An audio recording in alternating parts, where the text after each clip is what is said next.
नमस्कार विद्यार्थी मित्रांनो, पवनवाग अकॅडमी या यूट्यूब चॅनलमध्ये मी राठोड सर आपलं स्वागत करत आहे।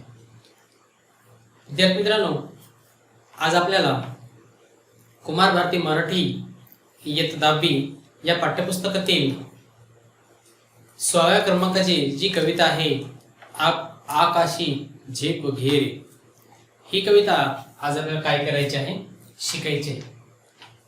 या कवितेला ज्यांनी लिहिलेला आहे सुप्रसिद्ध कवी जगदीश खेबुडकर। विद्यार्थी मित्रांनो, आपण आपल्या पाठ्यपुस्तकातील 3 विभाग आपण शिकलेला आहात। आज आपल्याला आपल्या पाठ्यपुस्तकातील जो शेवटचा अंतिम विभाग आहे, विभाग क्रमांक 4, आपल्याला भाग 4 आज आपल्याला काय करायचं आहे, शिकायचं आहे। 4थ्या भागामध्ये जी कविता आहे आकाशी झेप घेरे, या कवितेला ज्यांनी लिहिलेलं आहे त्या कवीचं नाव आहे जगदीश खेबुडकर। आता या कवीचे गीत आणि या कवीच्या कविता हे प्रत्येक महाराष्ट्रामधील प्रत्येक मुलाने शिकलेलं असं वाटतं, कारण की आकाशी झेप घेरे पाखरा या कवितेसोबतच त्यांनी अनेक कविता, अनेक गाणी, अनेक कथा त्यांनी काय केल्या आहेत, पटकथा त्यांनी लिहिलेला आहे। असा हा कवी। आपण सुरुवातीला या कवीचं काय करूया, जो अल्पसा परिचय आहे नेहमीप्रमाणे तो अल्पसा परिचय आपण पाहूया। कवी जगदीश खेबुडकर यांचा जन्म 10 मे 1932 खेबोडे हळदी जिल्हा कोल्हापूर या ठिकाणी झालेला आहे आणि त्यांचा मृत्यू 3 मे 2011 या वर्षी झालेला आहे। प्रसिद्ध कवी, साहित्यिक, गीतकार, पटकथा, संवाद, लघुकथा, नाटक, दूरदर्शन मालिका यासाठी त्यांनी साहित्य निर्मिती केलेली आहे। त्याचबरोबर त्यांचं साधे, सोपे परंतु अर्थगर्भ व नादमय शब्द हे त्यांच्या गीतांचे वैशिष्ट्य होत। महाराष्ट्र शासनाच्या वतीने त्यांना सलग 11 वेळा सन्मानित करण्यात आला आहे। त्याशिवाय गदिमा कुसुमाग्रज पुरस्कार, जीवनगौरव पुरस्कार अशा अनेक पुरस्कारांनी त्यांचा गौरव करण्यात आलेला आहे। मराठी साहित्य चित्रपट सृष्टीसाठी त्यांनी मोठ्या प्रमाणावर गीतांचं लेखन केलेलं आहे। महाराष्ट्र शासनाचं सलग 11 वेळा त्यांनी पुरस्कार पद बोलवलेले, म्हणजे राज्य शासनाचं 11 वेळेस असं कोणताही कवी नाही की ज्यांनी प्राप्त केलं, पण जगदीश खेबुडकर यांनी 11 वेळेस महाराष्ट्र शासनाचा पुरस्कार त्यांनी प्राप्त केलेला आहे। या व्यतिरिक्त जर आपण त्यांचे इतर साहित्य बघितलं तर त्यांनी 400 चित्रपट लिहिलेले आहेत, म्हणजे 400 चित्रपटात त्यांनी काम केलेलं आहे। त्याचबरोबर त्यांनी 4000 कविता त्यांनी लिहिलेल्या आहेत। त्याबरोबर 25 पटकथा, 50 लघुकथा त्यांनी लिहिलेल्या आहेत। त्याबरोबरच त्यांनी अनेक गीत सुद्धा त्यांनी लिहिले, त्यामध्ये लावण्या, भावगीत, वेगवेगळे गीत असे एकूण 2500 गीत त्यांनी काय केलेलं आहे, लिहिलेलं आहे। त्याचबरोबर त्यांनी 5 ज्या दूरदर्शन किंवा इतर चॅनलवरती ज्या मालिका चालतात त्यामध्ये त्यांनी 5 मालिकेला त्यांनी काय केलेलं आहे, गीत दिलेलं आहे। त्याच्या साहित्य निर्मितीमध्ये जी प्रसिद्ध साहित्य आहे, जी प्रसिद्ध साहित्य कृती त्यांची कोणती जर आपण विचारला गेलं तर पिंजरा या चित्रपटातील ज्या गाणी आहेत त्या गाणी, पिंजरा या चित्रपटामधील जे गाणी ते गाणे हे एकदम प्रसिद्ध आहे। जर तुम्ही पिंजरा चित्रपट पाहिला नसाल तर तुम्ही एक वेळेस पाहून घ्या, त्यावरती शिक्षकावरती हा चित्रपट बनवलेला आहे। वयाच्या 16व्या वर्षी त्यांनी जी पहिली कविता लिहिली ती पहिली कविता कोणती होती, मानवते तू विधवा झालीस। कारण गांधीजीच्या असहकार चळवळीमध्ये त्यांचं घर जाळलं गेलं होतं। जगदीश खेबुडकर यांचं घर जाळल्यामुळं त्यांनी वयाच्या 16व्या वर्षी त्यांनी कविता लिहिली. ती कविता होती मानवते तू विधवा झालीस. त्याचबरोबर जगदीश खेबुडकर यांचं गीत गायन जर बघितलं तर त्यांनी सुधीर फडके, पंडित भीमसेन जोशी, वसंत देशपांडे पासून ते आज जे सुप्रसिद्ध गायक आहेत सोनू निगम यांच्या सोबत सुद्धा त्यांनी गीत गायन केलेलं आहे. जर त्यांनी जर 400 चित्रपट लिहिले, त्याच्या मधील जे काही महत्वाचे जे तुम्हाला चित्रपट सांगतो, त्यापूर्वी जे पुरस्कार आहेत ते पुरस्कार आपण इतर पुरस्कार जे त्यांना मिळालेले आहेत ते पुरस्कार पाहूया. गदिमा पुरस्कार, कोल्हापूर भूषण पुरस्कार, साहित्य सम्राट पुरस्कार, व्ही शांताराम पुरस्कार, शिवाजी सावंत पुरस्कार, बाल गंधर्व पुरस्कार, शाहू पुरस्कार, दूरदर्शन जीवन गौरव पुरस्कार, कुसुमाग्रज साहित्य पुरस्कार, असे विविध पुरस्कारांनी त्यांना काय केलेलं आहे, सन्मानित करण्यात आलेलं आहे. त्यांचं जर काही चित्रपटातील गाणी बघितलं, जे गाणी प्रसिद्ध आहेत ती गाणी जर बघितलं, अरे मन मोहना तू झाला स्वप्नातला, असं एक मराठी चित्रपटातलं गाणं आहे, तो गाणं. त्याबरोबर आली ठुमकत नार नचकत हे गाणं सुद्धा जगदीश खेबुडकर यांनीच लिहिलेलं आहे. त्याचबरोबर अष्टविनायका तुझा महिमा अपार हे सुद्धा भक्तिगीत जगदीश खेबुडकर यांनीच लिहिलेलं आहे. त्याचबरोबर एक लाजराने साजरा मुखडा चंद्रावाने फुलला ग हे सुद्धा गाणं जगदीश खेबुडकर यांनीच लिहिलेलं आहे. त्याचबरोबर पाटील वरती जो गाणं आहे, कस काय पाटील बर आहे का, काल काय ऐकलं ते खरं आहे का, हे सुद्धा गाणं जगदीश खेबुडकर यांनीच लिहिलेलं आहे. त्याबरोबर कुण्या गावाचं आलं पाखरू बसले डौलात टुकू टुकू काय खुदुखुद हसते गालात, हे जे गाणं आहे ते गाणं सुद्धा जगदीश खेबुडकर यांनीच लिहिलेलं आहे. त्याचबरोबर कोण होतास तू काय झालास तू हे सुद्धा जे गाणं आहे ते गाणं कोणी जगदीश खेबुडकर यांनीच लिहिलेलं आहे. अशा या साहित्य सम्राट अशा व्यक्तीचा 3 मे 2011 या वर्षी त्यांचं निधन झालं. आता आपल्याला या कवीचा जो भावार्थ आहे तो कवितेचा भावार्थ आपल्याला काय करायचा आहे, पाहायचा आहे. बघा, कविता बघितली तर आकाशी झेप घेरे पाखरा सोडी सोन्याचा पिंजरा, तुझ भवती वैभव माया फळ रसाळ मिळते खाया, सुख लोलुप झाली काया हा कुटवर वेड्या घेसी आसरा, तुझ पंख दिले देवाने कर विहार सामर्थ्याने, दरी डोंगर हिरवीराने जा ओलांडून या सरिता सागरा, कष्ट विन फळ ना मिळते तुझ कळते तरी ना वळते, हृदयात वताय व्यथा ही जळते का जीव बेचारा होई बावाडा, घामातून मोती फुलले श्रमदेव घरी अवतरले, घर प्रसरतेने नटले हा योग जीवनी आला साजिरा. हे जे अत्यंत मर्मदायक जी कविता आहे, ही कविता कवी जगदीश खेबुडकर यांनी आपल्या समोर काय केलेलं आहे, मांडलेलं आहे.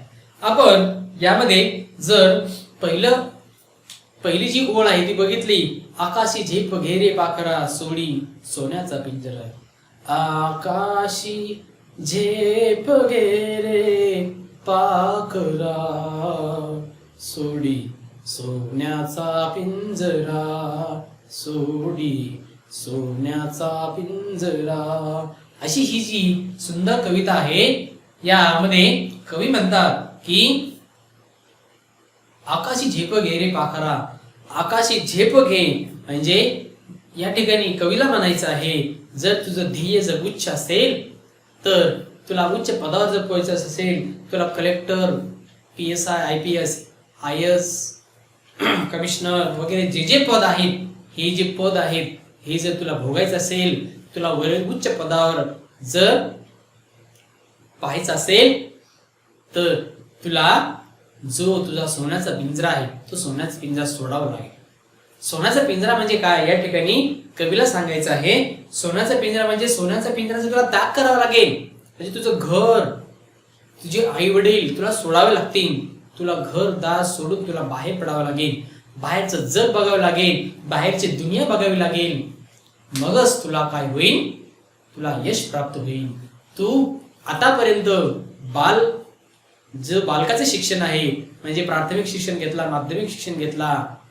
आता आपण जर बघितलं तर महाराष्ट्रामधील जी शिक्षण प्रणाली आहे तर तांडी वस्त्यामध्ये आपण जर बघितलं जे वस्त्या आहेत, ज्या खेडोपाडी आहेत त्या ठिकाणी जास्तीत जास्त मोठा वर्ग असतो तर किती, 4थी 7वी आणि तुरळक ठिकाणी जर असला तर 10वी पर्यंत, त्याच्यावर तर शाळा असू शकत नाही. मग वरील शिक्षण घेण्यासाठी आपल्याला शहरामध्ये जावं लागतं. जे मोठे मोठे शहर आहेत मग पुणे मुंबई औरंगाबाद अशा मोठ्या शहरामध्ये आपल्याला काय करावं लागतं, उच्च शिक्षणासाठी जावं लागतं. मग कवी या ठिकाणी म्हणतात जर तुला मोठं व्हायचंय, तुझं ध्येय जर तुला गाठायचं असेल तर तुला काय करावं लागेल, तुझं घर सोडावं लागेल. तुला आईवडिलाचा त्याग करावा लागेल. तुला आईवडिलाचं प्रेम तुला बाजूला ठेवावं लागेल आणि तुला काय करावं लागेल, कुठेतरी बाहेर जावं लागेल.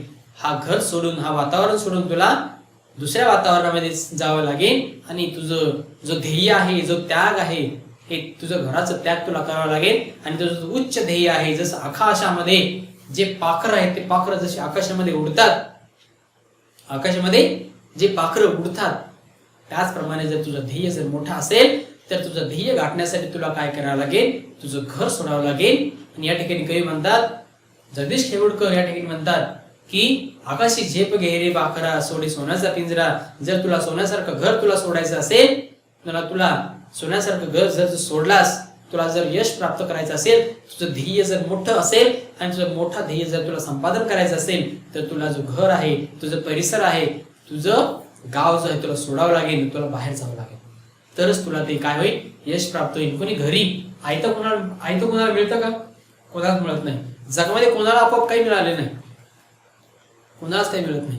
तुला जर यश प्राप्त करायचं असेल तुला घर सोडून बाहेर जावं लागेल, नाही तर आपल्याला काही मिळत नाही, काहीच मिळत नाही. म्हणून तुझं ध्येय तुला जर प्राप्त करायचं असेल तर तुला तुझं सोन्यासारखं असणारं घर, प्रत्येक मुलांना आपलं घर सोन्यासारखं वाटतं. मग तो कसा का असेल, मातीचा असेल, कुंपणाचा असेल, स्लॅबचा असो, पत्राचे असो, कोणतंही घर असो, पण त्यांना स्वतःचं घर काय वाटतं, सोन्यासारखं वाटतं. म्हणून तुला जर तुझं ध्येय गाठायचं असेल तर तुला तुझा घर काय करावं लागेल, सोडावं लागेल, असं कवी म्हणतात.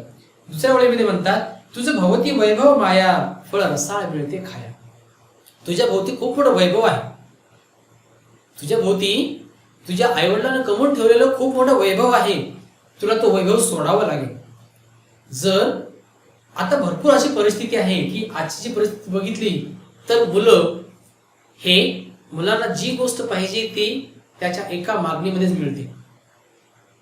मुलांना मोबाईल पाहिजे लगेच, मुलांना जी गोष्ट गाडी पाहिजे लगेच, आईवडील लगेच त्यांना घेऊन देतात. आईवडिलांनी जाणीव करून दिली पाहिजे की अरे तुला मोबाईल लागतो कशाला, तुला गाडी हवी आहे कशाला, तुझं अगोदर शिक्षण पूर्ण कर. शिक्षण पूर्ण केल्यानंतर तू तुझ्या स्वतःच्या कमाईतून गाडी घे, स्वतःच्या कमाईतून मोबाईल घे. तू आईवडिलाच्या पैशावर तू का तुझा हिस्सा का घालतो. एक उदाहरण मी असं बघितलं, एका उदाहरणामध्ये मला माझ्या समोर अशी गोष्ट आली की 2 विद्यार्थी, एक विद्यार्थी गरीब, एक विद्यार्थी खूप मोठा श्रीमंत. ते दोघं मित्र होते आणि तो विद्यार्थी, जो श्रीमंत विद्यार्थी, तो सांगायचा की मला तो अभ्यास करायचा नाही, तो अभ्यास अजिबात करायचा नाही. त्याचं कारण असं आलं की त्याच्या घरी भरपूर श्रीमंती, त्याचे जिल्ह्या ठिकाणी 2-2 प्लॉट, 2-2 मोठे मोठे बंगले, 4 चाकी गाडी, शेती भली मोठी आणि तो एकटाच. मग त्याच्या मनामध्ये जी मानसिकता निर्माण झाली होती की अरे माझ्या वडिलाच्या निधनानंतर मला सर्व मिळणार आहे, मग मला कष्ट करून, मला अभ्यास करून काय करायचंय, हे सगळा पैसा मला मिळणार आहे, ही सगळी संपत्ती मला मिळणार आहे, मला काय करायचंय, मला फक्त लिहिता वाचता आलं बस झालं. ही जी मानसिकता आहे, ही मानसिकता कुठेतरी कमी झाली पाहिजे. ही मानसिकता कुठेतरी आपल्याला बदलायची गरज आहे. आज आपण मुलांना ती भावना निर्माण करून देत नाही की त्या मुलामध्ये आपण सांगत नाही की अरे हे बाबा तुझं नाही, हे तुझ्या वडिलांनी कष्ट करून कमवलेलं आहे, हे तुझ्यासाठी नाही, या घरातली एक वीट सुद्धा तुझ्या कष्टाची नाही. जेव्हा तू स्वतः कष्ट करशील, तुझ्या कष्टातून एखादी गोष्ट तू विकत घेशील, तेव्हा तुला पैशाची किंमत कळेल. आज तुला वडिलाच्या पैशावर तुला काही कळणार नाही. आणि आपले आई वडील सुद्धा तसेच. त्यात खास करून आपली आई अशी आहे की एखाद्या विद्यार्थ्याने जर मोबाईल फोडला, त्याच्याकडून जर मोबाईल फुटला, तर आपण त्याला त्या मोबाईल फुटल्याची त्याला जाणीव करू देत नाही, पण उलट सांगतो फुटली का, जाऊ दे, फुटली ना जाऊ दे, आपल्याला दुसरी घ्यायचीच होती. तो मोबाईल खराबच झाला होता आणि आपल्याला दुसरीच मोबाईल घ्यायची होती, जाऊ दे, फुटली ना फुटली. पण त्या ठिकाणी आपण त्या मुलाला जाणीव करू देत नाही की अरे ही जी मोबाईल फुटली, या मोबाईलला जो लागणारा पैसा आहे तो तुझ्या वडिलाच्या कष्टातून आलेला होता, याची जाणीव तुला का नाही. आणि तू मोबाईल फोडल्याची शिक्षा त्याला देण्याच्या उलट आपण त्याला प्रलोभन देतो, आपण त्याला शाबासकी देतो, आपण त्याला सांगतो की जाऊ दे, फुटली ना फुटू दे. म्हणून आजकालची जी मुलं आहेत, आजकालची मुलांना त्याची जाणीव राहिली नाही. म्हणून या ठिकाणी म्हणतात की तुझं वैभव, तुझं भोवती वैभव माया, फळ रसाला मिळते खाया. म्हणजे तुझ्या बाजूला एवढं मोठं वैभव आहे, तुला सगळं आयतं मिळतं, तुझे फळ रसाला मिळते खाया, म्हणजे तुला खायला भरपूर मिळतं, कारण की तुझ्या वडिलांनी एवढं कमवून ठेवलेलं आहे. आपण जर बघितलं की लाल दिव्याची गाडी आपल्याला जर बघितली, अरे बाप, लाल दिव्याची गाडी, आणि हा व्यक्ती याला लाल दिव्याची गाडी कधी मिळाली, अरे आपण ती लाल दिव्याची गाडी बघतो, पण त्या लाल दिव्याच्या गाडी मिळवण्यासाठी त्यानं कष्ट केलेलं ते पाहत नाही आपण. त्याने किती काबाड कष्ट केले हे काबाड कष्ट बघत नाही आपण. त्याने किती कष्ट केले असतील ते लाल दिव्याची गाडीसाठी, आपल्याला फक्त लाल दिव्याची गाडी दिसते, आणि त्याच्या उलट त्या लाल दिव्याच्या गाडीच्या पाठीमागे त्यांनी केलेलं कष्ट आपण पाहत नाही. म्हणून ती गोष्ट आपण पाहिली पाहिजे. या ठिकाणी कवी म्हणतात की सुख लोलुप झाली काया, हा कुठवर वेड्या घेसी आसरा. अरे तू आईवडिलाचा आसरा कुठपर्यंत घेशील, आईवडिलाचा पैसा कुठपर्यंत वापरणार आहे. तू स्वतः कमव, घराच्या बाहेर नाही, घराच्या बाहेर सुद्धा जो जग बघ, हा जग खूप मोठा आहे. संघर्ष काय असते आणि आपल्याला पैसा कमवण्यासाठी कसे कष्ट करावे लागतात हे बघ. म्हणून कवी म्हणतात या ठिकाणी की अरे तुला जो पैसा मिळालेला आहे तो पैसा तुझा नाही, या पैशावर तुझा हक्क काहीच नाही, तुझ्या आईवडिलाचा पैसा आहे, तुझ्या वडिलाचा पैसा आहे, वडिलांनी कमाई केलेला आहे. सुख लोलुप झाली काया, तुझी जी काया आहे ती सुखामुळे ती खराब झालेली आहे. तुला फक्त सुखच माहिती आहे, दुःख माहित नाही. हा कुठवर वेड्या घेसी आसरा, कुठवर तू आईवडिलाच्या जीवावर जगणार आहे, कुठपर्यंत आईवडिलाच्या नावावर तू सांगणार आहे की माझं सगळं आहे, कुठपर्यंत तू आईवडिलाच्या जीवावर उधार आणणार आहे. म्हणून कुठेतरी तुला थांबायचं आहे आणि तुला घराच्या बाहेर पडायचं आहे. हा सोन्याचा जो पिंजरा आहे तो तुझा नाही आहे, तुझ्या आईवडिलाचा आहे. तो घराच्या बाहेर पडला पाहिजे आणि तिथून तू काय केलं पाहिजे, कुठेतरी कबाड कष्ट करून तुला स्वतःच अस्तित्व निर्माण केलं पाहिजे. यासाठी तुला काय करावं लागेल, यश करावं लागेल. यश त्या ठिकाणी कष्ट करावे लागतील, असं कवी जगदीश केळुरकर आपल्याला या कवितेच्या माध्यमातून सांगतात. कवी पुढे म्हणतो, तुझं पंख दिले देवाने कर विहार सामर्थ्याने. तुझं पंख दिले देवाने म्हणजे तुला पंख दिलेला आहे, तू विहार कर सामर्थ्याने, तू ताकद लाव, तू विहार कर सामर्थ्याने म्हणजे तुला पंख दिलेत म्हणजे तुला कष्ट कर, तुला दोन्ही हात दिलेले आहेत, तुला बुद्धी दिलेली आहे, तुला मेंदू दिलेला आहे, त्या मेंदूचा वापर कर, तुला बळ दिलेलं आहे त्या बळाचा वापर कर, पण योग्य ठिकाणी वापर कर. आणि तू काय कर, तुझं पंख दिले देवाने आणि काय कर, तू काबाड कष्ट कर, संघर्ष कर, कष्ट कर. आणि या जगामध्ये, या महाराष्ट्रामध्ये म्हणा, या जगामध्ये तुझं नाव वर कसं येईल त्यासाठी तू काय कर, कष्ट कर. आपण जर उदाहरण बघितले विद्यार्थ्यांनो, तर एक जी आरती डोबरा नावाची मुलगी, जर तुम्ही ही गोष्ट जर ऐकला असाल तर अत्यंत चांगली गोष्ट आहे. जर ऐकलं नसाल तर एक वेळेस वाचून घ्या. आरती डोबरा नावाची एक मुलगी जिची उंची फक्त 3.5 फूट होती. आज जर त्या आरती डोबराचं आपण अस्तित्व बघितलं तर आरती डोबरा नावाची मुलगी, तिची उंची 3.5 फूट आहे. तिच्या उंचीवरून तिला इतकी अवहेलना सोसावी लागली, तिला इतकं चिडवलं गेलं, तिला जागोजागी तिला अपशब्द वापरले गेले आणि तिला कोणी बुटकी वगैरे काय म्हणलं गेलं. ती मुलगी अभ्यास करून तिनं कलेक्टर पदाची नोकरी मिळवली. ती कलेक्टर झाली मुलगी. आरती डोबरा नावाची मुलगी कलेक्टर झाली. 3.5 फूट उंच असलेली मुलगी कलेक्टर झाली आणि आज ती राजस्थानमधील बिकानेर येथे ती कलेक्टर आहे. राजस्थान राज्यामध्ये जे बिकानेर जिल्हा आहे त्या बिकानेर मध्ये ही आरती डोबरा नावाची मुलगी कलेक्टर आहे.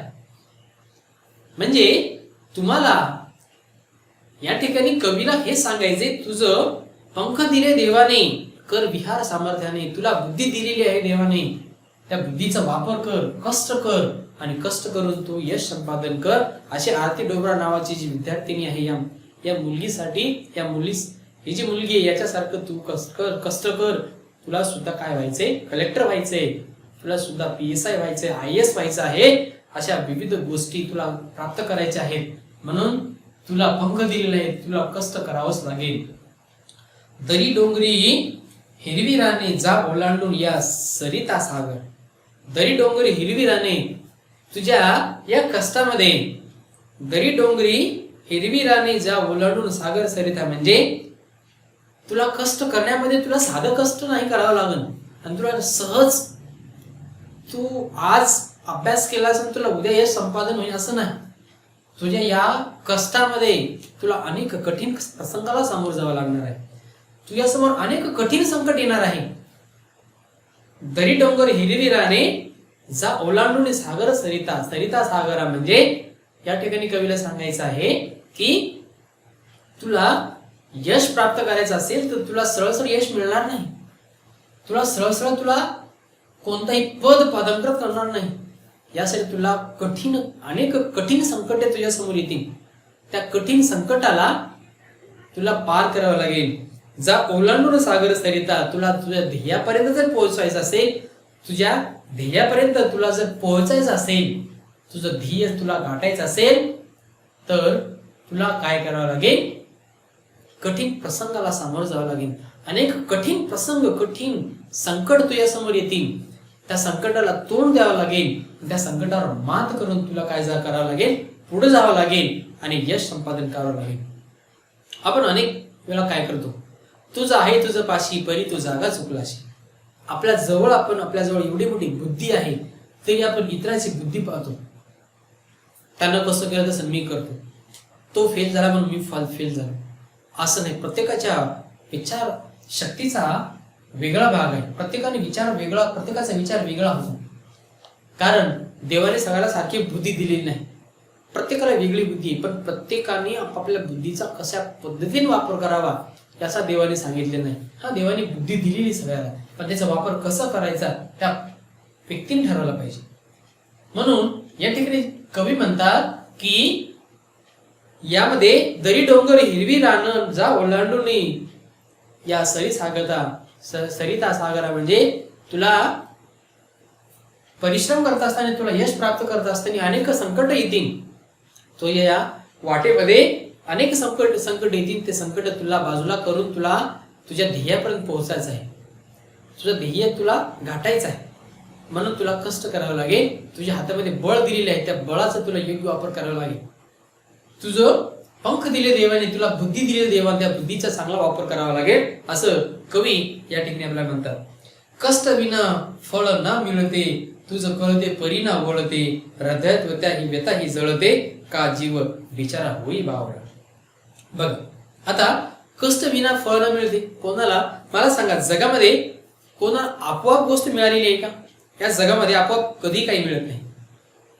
या जगामध्ये काहीही आपोआप मिळत नाही. त्यासाठी आपल्याला कष्ट करावेच लागेल. असंही आपल्याला जागेवर कोणी दिलं, कोणी जागेवर देत नाही. तुम्हाला कष्ट करावेच लागतील. कष्टाला पर्याय नाही. कष्ट विना तुझं न मिळती काहीही. तुला कष्ट केल्याशिवाय तुला काही मिळत नाही. कष्ट विना न फळ मिळते, म्हणजे तुला कष्ट न करता तुला कोणतीच गोष्ट मिळणार नाही. तुझं कळते परी न वळते. तुला ही गोष्ट माहीत आहे, तुला ही गोष्ट तुझ्या चांगली ध्यानात आहे की तुझं कळते परी न वळते. तुला या गोष्टीची जाणीव आहे की अरे कष्टाला पर्याय नाही, कष्ट केल्याशिवाय तुम्हाला पर्याय नाही, कष्ट करावेच लागेल. आपल्याला अनेक गोष्टी आपण जर बघितलं, आपल्या देशामध्ये अनेक बाबा आहेत, ते म्हणतात की सोना माती समान आहे. जे सोनं आहे ते माती मोल आहे. आणि आपण बघितलं त्याच बाबाच्या हातामध्ये 4 अंगठ्या सोन्याच्या असतात. आणि तो बाबा काय म्हणतो, सोनं हे माती मोल आहे, माती समान आहे, सोन्याचं काहीच किंमत, सोन्याला काही किंमत नाही. पण तोच बाबा त्याच्या हातामध्ये 4 अंगठ्या सोन्याच्या घालतो. आपण नेते बघितले, आपल्या भारतातील नेते, ते भारतातील नेते काय करतात माहिती का, इलेक्शनच्या वेळेस इलेक्शन आली अनेक प्रकारचे बोलतात की बाबा भ्रष्टाचार नाही केलं पाहिजे, हे नाही केलं पाहिजे, ते नाही केलं पाहिजे. आता बिहार इलेक्शन चालू आहे, मग त्याच्यामध्ये आपण अनेक नेते आपण ऐकतो की इलेक्शनामध्ये मतदान आलं की भ्रष्टाचार करू नये, हे करू नये, ते करू नये. आणि आपण त्याच नेत्याची जर हिस्ट्री बघितली तर तो आपल्याला लगेच कळून की हा नेता कोणत्या प्रकारचा आहे. म्हणून आपल्याला काय करायचं आहे की कष्ट करावंच लागेल. कष्ट केल्याशिवाय पर्याय नाही. आपल्याला प्रत्येक गोष्ट प्राप्त करायची असेल, आपल्याला एक घास अन्न जरी प्राप्त करायचं असेल तर आपल्याला काय करावं लागेल, आपल्याला कष्ट करावंच लागेल. हृदयात व्यथा ही जळते का जीव होई विचारा. आपल्या हृदयामध्ये की आपल्याला कळती सगळी गोष्ट, आपल्याला ही गोष्ट कळते की आपल्याला आता कष्टाशिवाय पर्याय नाही, आपल्याला कष्ट करावंच लागेल. आपोआप कोणती गोष्ट आपल्याला मिळत नाही. आपले आईवडील जर बघितलं तर त्यांना कोणती गोष्ट आपोआप मिळालेली नाही. त्यांनी सगळं कमवलेलं आहे, त्यांनी कष्ट केलेले आहेत, अफाट त्यांनी संकटाला सामना केलेला आहे. आपल्याला सुद्धा काय करावं लागेल, अनेक संकटाला तोंड द्यावं लागेल, अनेक संकटाला सामोरं जावं लागेल. जर आपण अनेक संकटाला सामना केलं, आपण अनेक संकटाशी झुंज दिली तर आपल्याला यश प्राप्त होऊ शकतं. म्हणून कवी म्हणतात की तुम्हाला कष्टाशिवाय काही नाही, पर्याय नाही. शेवटी घामातून फुलले मोती श्रमदेव घरी अवतरले, घर प्रसन्नतेने नटले, हा योग जीवनी आला साजेला.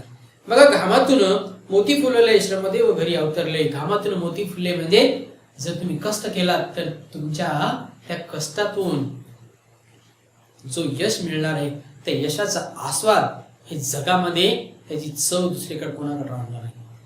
तुम्ही कष्ट केला तर तुम्हाला यश 100% प्राप्त होतं. त्यासाठी तुम्हाला कष्ट करावे लागतील. तुम्हाला एखादी परीक्षा पास व्हायची असेल तर तुम्हाला अभ्यास करावाच लागतो. तुम्ही अभ्यास केला नाही तर तुम्हाला यश प्राप्त होईल कसा. जसं तुम्हाला आरती डोबरा सांगितलं तसंच अनेक उदाहरण आहेत.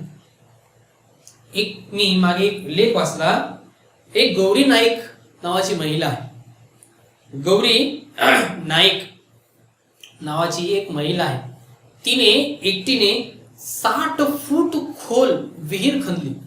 गौरी नाईक नावाच्या एका महिलेने 60 फूट खोल त्यांनी विहीर खोदली. कारण तिला तिथून पाणी काढायचं होतं. त्या विहिरीमध्ये तिला पाणी प्राप्त करायचं होतं. तिचं ध्येय होतं, ती ध्येय वेळी होती की तिला 60 फूट विहीर एकटी खोदण्याचा तिला जो ध्येय प्राप्त झाला. आणि त्यामध्ये तिनं त्या पाण्यासाठी तिनं काय केलं की मला पाणी प्यायला मिळावं म्हणून त्यांनी 60 फूट खोल तिनं एकटीनं विहीर खणली. आणि जेव्हा त्या विहिरीला पाणी लागलं तेव्हा अख्खं गाव त्या विहिरीवर पाणी प्यायला लागलं. पण कष्ट करायला कोणी आलं नाही. तिनं एकटीनं 60 फूट खोल विहीर खणली कारण तिला ते ध्येय प्राप्त करायचं. म्हणून आपल्याला जर ध्येय प्राप्त करायचं असेल तर आपल्याला असंच ध्येय काय करावं लागेल, आपल्याला एखादं ध्येय आपल्या समोर डोळ्यासमोर ठेवावं लागेल. आपला एम आपला पुढे ठेवावा लागेल आणि आपल्याला त्या ध्येयाकडे आपल्याला आपलं मार्गस्थ व्हावं लागेल. आपल्याला एक 10वीला कविता आहे. खोद आणखी थोडेसे खाली हसतेच पाणी. बघा, तसंच आपल्याला जर कोणतेही कष्ट प्राप्त करायचे असेल, यश प्राप्त करायचं असेल तर आपल्याला कष्ट केल्याशिवाय पर्याय नाही. जसं खोद आणखी थोडेसे खाली असतेच पाणी, जसं आपल्याला या कवितेमध्ये सांगितलेलं आहे. तसंच की श्रमातून मोती फिरलेले श्रमदेव घरी अवतरले. जर तुम्ही कष्ट केला तर तुमच्या घरी तुम्हाला यश प्राप्त होईल. जसं शेतकरी शेत पिकवतो आणि शेत पिकवल्यानंतर तो जेव्हा यश प्राप्त करतो, त्याच्या शेतामध्ये जेव्हा पीक एकदम छानपैकी उगवतं आणि छानपैकी उगवल्यानंतर आपल्याला ते एकदम मस्त दिसतं, आपल्याला तो शेत एकदम छान वाटतो. पण त्या छान दिसणाऱ्या शेतामागं त्या शेतकऱ्याची कष्ट आपल्याला दिसत नाही.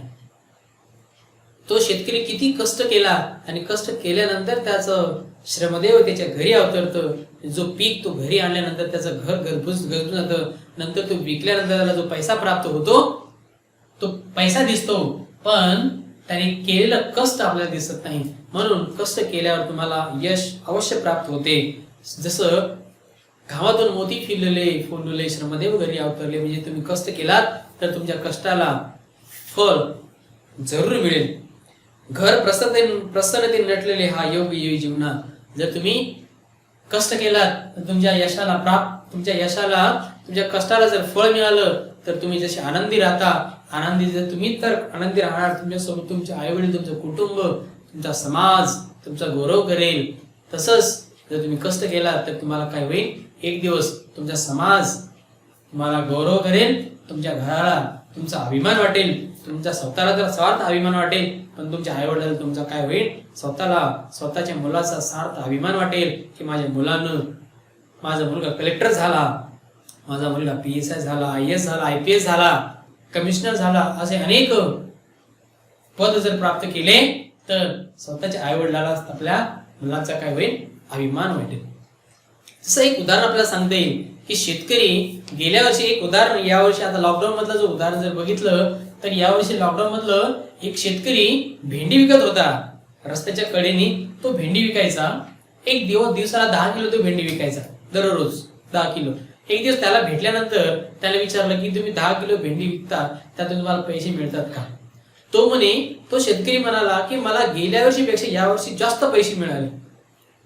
याचं कारण काय त्याला विचारलं. त्याचं कारण असं की दरवर्षी आम्ही काय करायचो की आमची जी भेंडी होती ती भेंडी आम्ही तोडायचो आणि मार्केटमध्ये न्यायचो.